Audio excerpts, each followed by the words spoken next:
Hey, good morning. I hope you're having a great day. I'm definitely having a great warm day. I'm sitting here in sunny Florida, in Miami, where I had a tremendous merit today.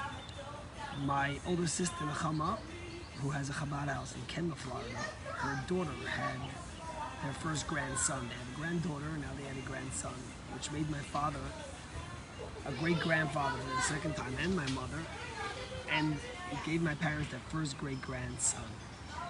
And my father was the Sandak, the godfather, who held the baby during the Brit today. And I was witness to be there to watch till the door Vador, the passing of generations, to watch my father look at this little baby. His name was Rachmiel bin Yamin, they named him, which means compassion, in my right hand. Watch him continue in the footsteps of the patriarchs and matriarchs, of generations, proud Jews, of committed Jews. It was just something so surreal to watch my dad. And I took some pictures, I'll post it in the comments, to see my father and the nachas and the fulfillment it gave him, recognizing the continuity that this continues. And it made me think a lot about this week's Torah portion. You know, this week's Torah portion is one of the most interesting Torah portions. It's painful from one side. We see Moses have to break the tablets because the Jews sinned with the golden calf.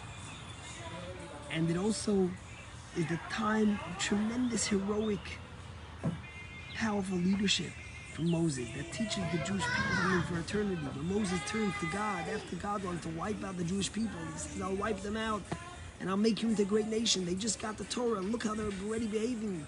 Genug Shem. And Moshe says, either you forgive them or erase me from the Torah that you're written. And as Rashi immediately comments, he says, Mecheni michol haTorah kula. Erase me from the entire Torah. Moses says, I don't want the people to say that me, Moses, was part of this Torah, that a God that killed all his people, and I did nothing. And the Rebbe asked a tremendous question. Here again, think about this. The Jews sinned with the golden calf, the greatest sin that we had, that we still till today make atonement for and speak about in our services, on our Rosh Hashanah, Yom Kippur, and every day. And yet, God is about to wipe out all the Jewish people. And what's Moses worried about? Oh, I don't want people to say he doesn't want to ruin his reputation.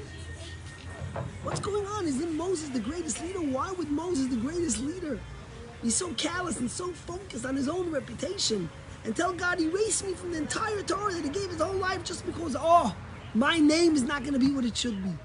How could that be? And the Rebbe says something so revolutionary in his style that the Rebbe always does. The Rebbe says, Moshe wasn't worried about his reputation. He was worried that there would come a day that a Jew would open the Torah and he would see that God wiped out the whole nation. And he would see that Moses, the leader, didn't stand up and protect his people. And he would think that's the way it's supposed to be. He would say, look, Moses, our leader, didn't stand up. Why should I be any different? This is the way it's supposed to be. So says God, Moshe, when he said, erase me from the entire Torah, because I don't want my name associated with this. He didn't mean for himself. He said, what kind of message and lesson will I be sending to the Jewish people for eternity? That when your brothers and sisters are wiped out, you stand on the side quietly. You don't stand up for them. What kind of leadership is that? Says Moshe, God, it's not about me here. It's about the message people will take from me. And you know what? If that's the message I'll take, I'd rather not be part of it. I'd rather sacrifice everything I stood for, the entire Torah, my life being, just not to send the wrong message to the Jewish people. That's true leadership.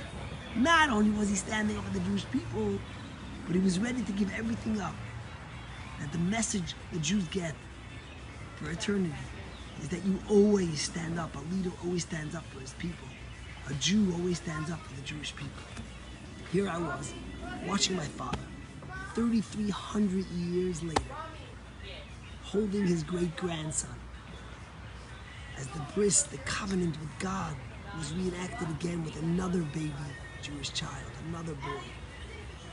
And to hear the words said, Kishem shenichnas labris, just as he entered into the covenant, so may he be raised to Torah, to good deeds, to to marriage, and to recognize the sacrifice that Moses made 3,500 years ago, ready to give up all that Torah, that we should know what it means to be a Jew, that we should know what it means to have self-sacrifice.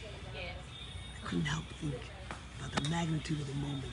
May Hashem bless us each, that we should merit to have health, to have nachas, to be able to witness children, grandchildren, and great-grandchildren, good health, happiness, and joy, and celebration for many years to come. But may we take the message of Moses to heart. Always stand up for your fellow sister and brother. Be a proud Jew, and stand up for the other Jews. God bless you. Have a great day.